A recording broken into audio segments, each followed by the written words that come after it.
In exploring the ultimate guide to working on your business, it's really important that we zoom out and understand what are we working with. And so this video is aimed at unpacking the adaptive governance framework, in particular looking at the three organizing systems that make up every business.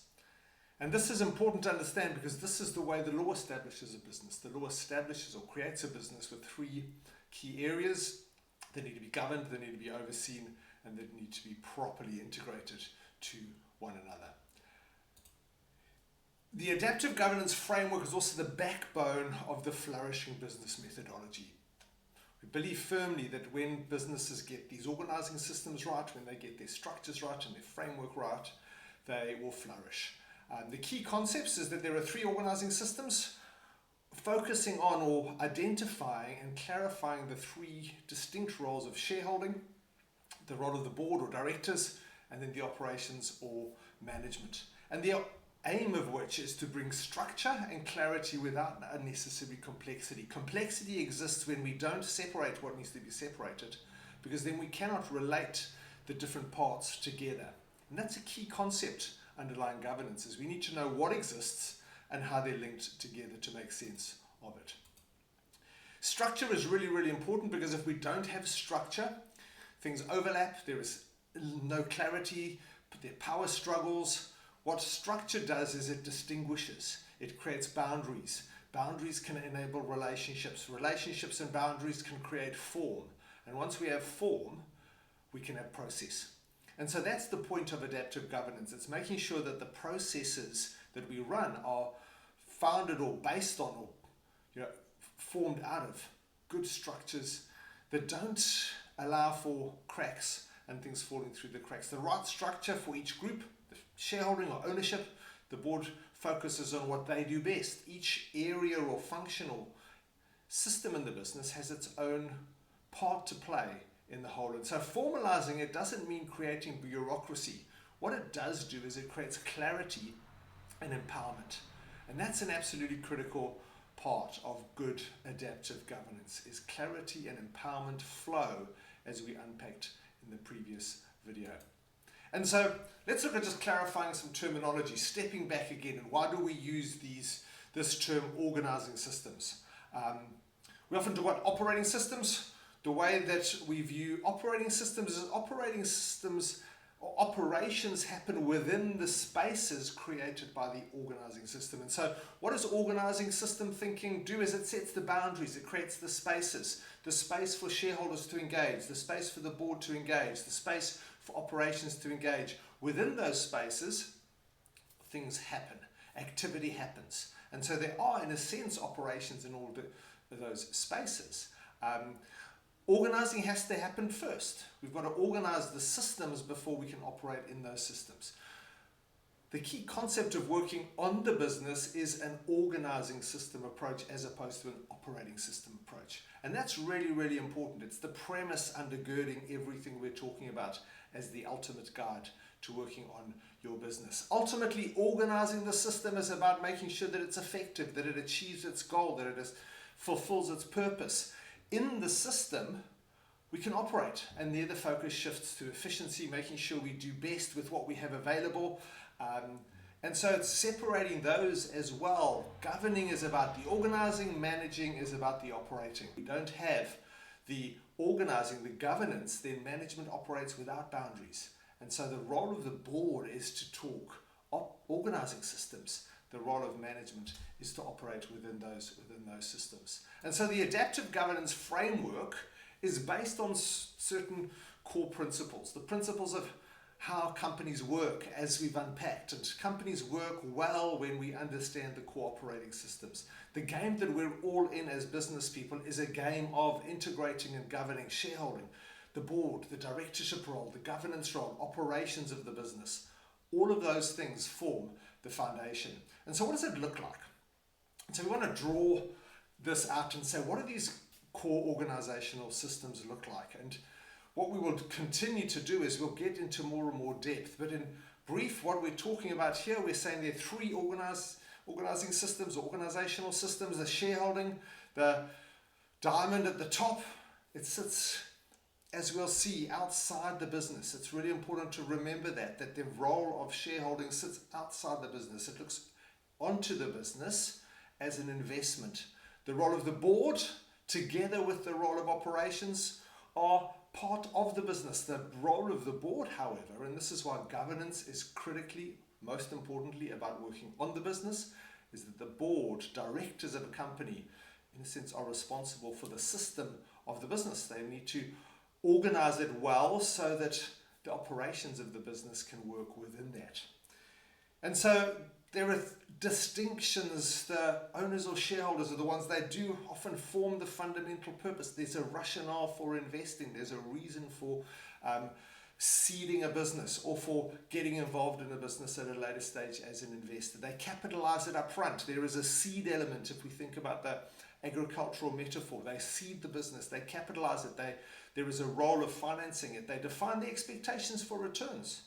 Ultimately, though, their benefit in terms of returns is after the rest has happened. The board takes that expectation, that intent, and converts it, thinks about it in terms of strategic direction.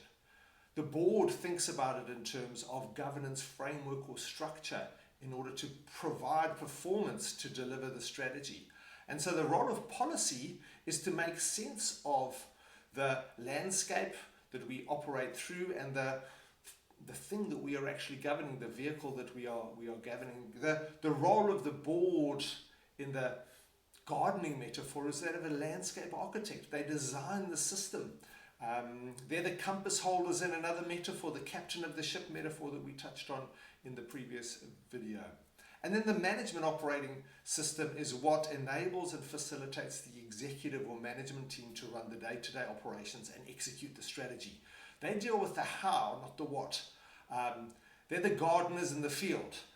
And it's really important to understand that these need to be aligned, and separated and aligned is really, really important from the point of view of organizing a business. Each organizing system has distinct roles and responsibilities, distinct principles underlying it in terms of value creation and realization.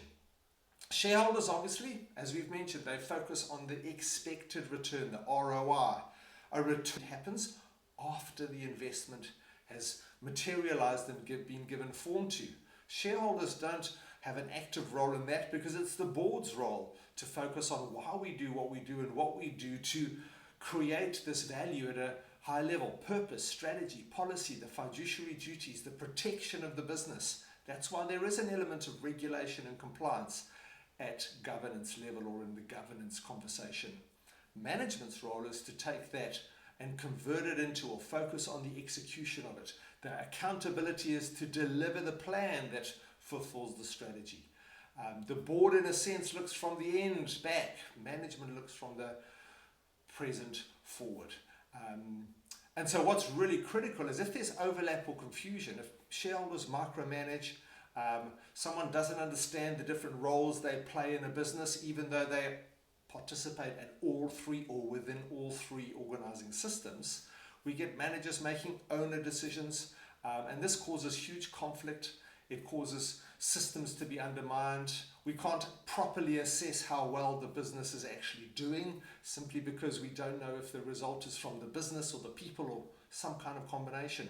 We don't know where the hiccups are, where the cracks are. And so clarity in the organizing systems enables smoother decision making and obviously trust in the system as well as in one another. Everybody knows what role they play. And so these three roles, outside shareholding, outside the business, the role of the board and management together on and in the business, critical to understand that there is a distinction from value or in terms of value. The value is created on and in the business. The value is realized after the fact by the shareholders as the fruit on the tree, in a sense. The roots and the shoots and the trunk of the tree are part of what the board and management are accountable and responsible for. The role of shareholding is to benefit from the fruit on the tree. What ties it all together, though, is alignment around purpose and values and making sure that there is clarity in terms of that. And so this visual model is the adaptive governance framework is like a trellis. So I've used an illustration or a photo of a vineyard. It's like a trellis upon which the vines grow so that they are harvestable and so that they can be processed. Think of it as 3 levels. If one level tries to do the other level's job, the vine tangles. There's a mess. These things need to be properly managed. What alignment does is it ensures that the vine or the business grows straight and strong up the trellis, that it's accessible, that it works, that it can be assessed, that it can be cared for. And so let's dive into a little bit of detail. Those shapes are specifically designed because each of the elements encompasses a few key conversations and decisions that link to each one. At a shareholding level, the key thinking is around why we're investing, what our expectations are in terms of return. Is that linked properly to the nature of the investment, to the sector we're invested in, to the nature or stage of the business? Are we invested appropriately, and do we know what to expect and what our intent is? What are our limits or constraints around that? Shareholders themselves have limits or constraints linked to the nature of their own financial status. And so it's important for shareholders to also determine their investment risk appetites. One of the biggest mismatches that often happens is shareholders or investors end up invested in the wrong sector. They're expecting returns that are not appropriate to the nature of the investment because of the sector, because the return profile is based on the actual type of business that one is invested in. And then critical to making it all work is information and relationships, or relationships and information. This is where the form of these would be a shareholder compact or a family constitution or protocol, in the case of a family business, determining how we relate to one another as shareholders so we can manage the tensions at investment level, and then what information needs to be provided when, what are the cycles of information and reporting, which are different by definition at shareholder level than in the operations or board level. The board organizing system is framed around 3 perspectives on a timeline. The role of the board is to captain the ship, as we mentioned last time, that word captain of the ship being the root word of the Greek word from which we get the word governance, Kubernetes or Kubernein. And so foresight, what does foresight entail? Foresight means we lead strategy. The board leads the strategy.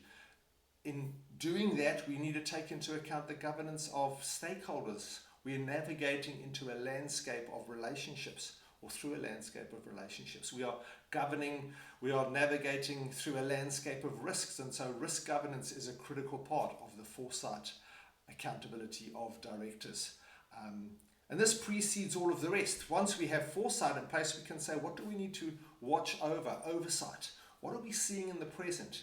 And that's where we need to integrate in our systems thinking, and this is the role of the architect, the governor as architect, governing performance and conformance, intention often, but integrating people and systems and finance into the system that delivers the performance of the business, and that's created through policies.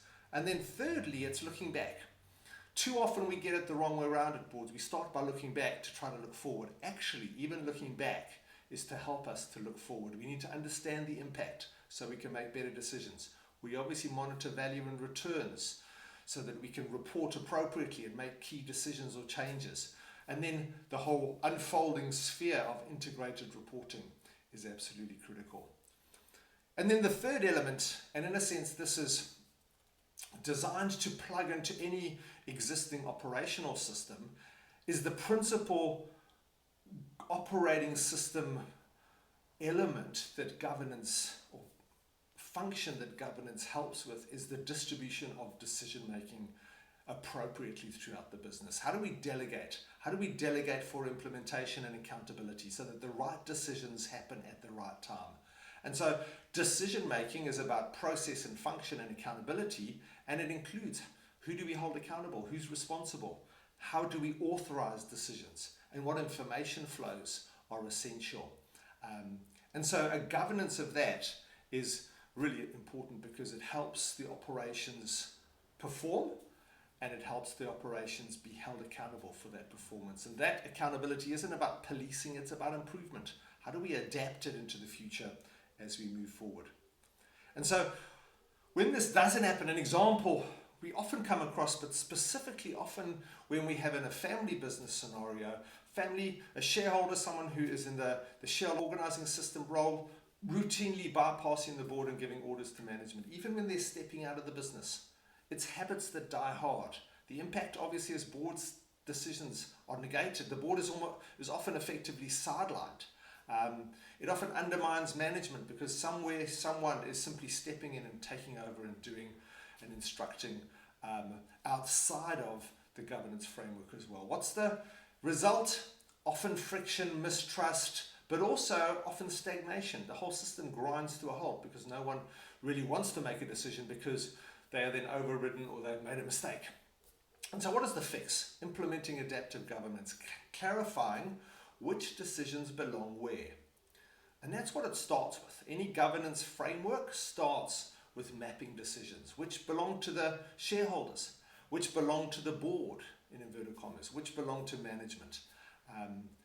And so one of the key tools that one can use is a role clarity chart to start the process of identifying what belongs where. What can we or should we be doing as a shareholder? What are the decisions that we can make in terms of the anticipation of returns, in terms of the structure of the business, the nature of the investment? And so those kind of decisions often sit with shareholders. What does the board do in terms of strategy, governance of risk, governance of stakeholders, integrating the people and the systems and the IT into a system designed to deliver performance through a robust policy framework that they then can oversee while management makes the decisions allocated to them, delegated to them. And if everybody knows what decisions they're accountable for and how they're going to be held accountable through the information flows, but also what to do when they can't make a decision, it enables the entire system to flow significantly. And so as a reflection in your business, are the different roles known, firstly, and do we know what decisions link to or are part of each of those distinct roles? Now, often the challenge is one person could, at different times in cycles in the business, be in different roles, and often are. But do we know the different hats that need to be worn or the different seats that need to be sat in? And do we know what decisions? Can we think of a decision in reflection that got messy? If we can do that, we can start asking the question, which organizing system should ideally, where should that have sat, and how should that decision have been made ultimately? And did we make it in the right way? How comfortable are you as potentially the founder or the shareholder in letting go of decisions? Because that's a critical part of growing businesses. Is if you want to grow a business that you can step back from, you've got to let go of decisions. And so it's best to think of the system that allows you to and enables you to let go of those. And so these are questions to really reflect on with your wider team and questions to ask. In terms of what to do next, create a role clarity chart. Chart I just drew up. Simply starting at this level is enough to start saying, do we know what decisions sit where? And do we know what skill sets are appropriate for each of those decisions? Even if you're small, map out which decisions you as an owner, a shareholder should make, which you can delegate, what you're sitting. So which hat are you wearing? Because you're probably wearing all of them during the day at certain points in time. That then enables you to separate out those roles and then separate out the structures that enable you to get the right information and make those decisions. And then discuss it with your team. In a family business, with your family. As an opportunity, we run on an ongoing basis adaptive governance workshops where we dive deep into these elements. We've given you an overview in this video, but there's a lot more nuance once we unpack and we design and we build. The point of adaptive governance is the system must be good for your business. It obviously identifies the right decisions, but the way those decisions are made is often nuanced based on stage of the business, based on history of the business, based on the relationships in the room. As we understand that governance is about flourishing.